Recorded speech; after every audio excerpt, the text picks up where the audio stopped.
uzaba ku ikintu cyitwiki ubugingo buhoraho.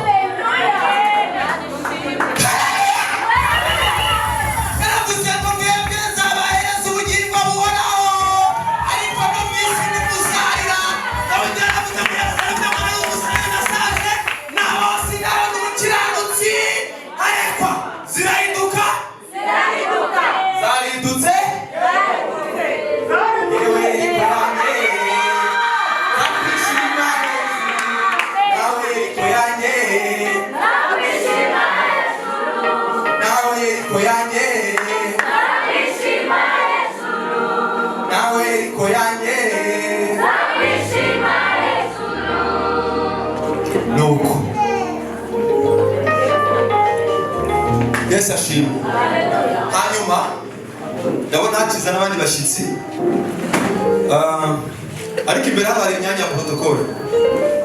Hari imyanya ndabona hari abashumba bari kugenda baza mu bigize imbere aho ni cyane. Haleluya. Turi kugira umugisha, turi kubona abandi bashyitsi. Nari no basobanura gahunda y'uyu munsi kugira ngo hatajyana n'abantu bagendera mu kigare. Turi mu masaha 7 yo kuramya no guhimbaza Imana. Nimuze kubona twafashe umwanya munini wo kurimba ngo mugire ngo gahunda twayishe ngamasaha turi kuyakoresha nabi. Ni ukuramya duhimbaza Imana, ariko uko usimbuka usimbana ubuneshi, uko usimbuka usimbukana insinzi. Usimbuke ubwira ubukene, ubwira uti uyu munsi umveho mu izina rya Yesu. Ubushomeri ubwira ngo ndakwirukanye mu izina rya Yesu. Amahoro yabuze mu rugo uyabwira ngo ndakwirukanye mu izina rya Yesu. Urubyaro rwakunaniye uvuga ngo ubwo bwigenge ndakwirukanye mu izina rya Yesu. Uyu munsi nyuma y'aya masaha 7 yo kuramya no guhimbaza Imana duhirika igice z'Yeriko, utahe ibintu byose byahindushe bishya. Haleluya. Turi kumwe n'abandi bashyitsi baje nka groupe bitwa Agape Worship Team. N'abaturanyi baguruke badusuhuze, banatambuka imbere badufashe mu mwanya mwiza wo guhimbaza Imana. Ariko barasa neza inshuti zacu, ndabona ko ari umwe turimo turashaka nko gusa.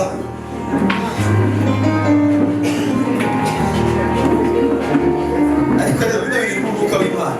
Abantu bagiye bajyanisha kandi batabivuga. Ubu nka Claudine ari ukuntu yambaye.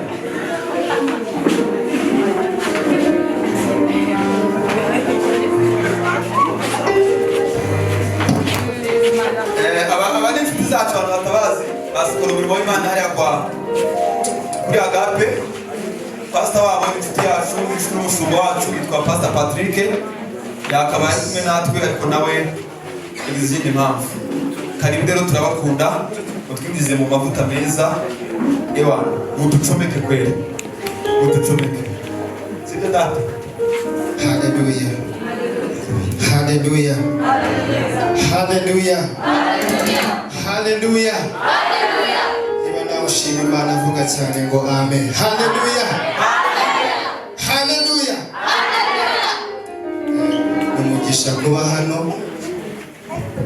Muririmbyi yararimbye ngo ni byiza kuba mu nzu y'Imana iminsi yose muri ubu buzima. Haleluya, haleluya. Natwe twishimira cyane kuba mu nzu y'Imana. Haleluya. Nta handi haba umunezero nk'uwo mu nzu y'Imana. Haleluya. Niba mwarabibonye dukomere Imana amashyi.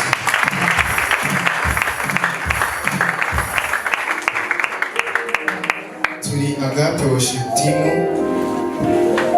Hosana n'inshuti zacu. Uyu munsi rero twaje kwifatanya nabo, ariko natwe turabasanga nabo tukiri abashyitsi. Haleluya, haleluya.